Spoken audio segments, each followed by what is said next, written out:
Maşallah şu güzelliğe.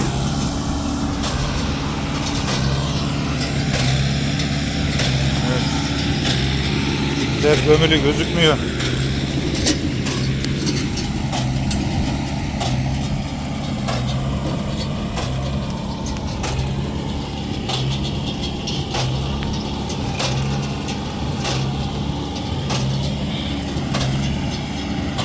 ...2026 sezonunun ilk balyaları.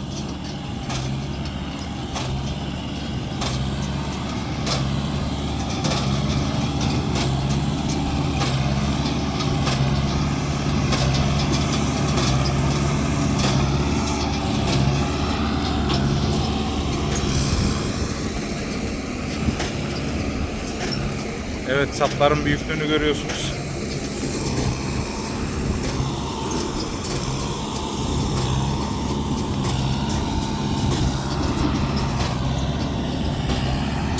Yani aralıklara bakarsanız ne kadar yoğun sap olduğunu anlarsınız.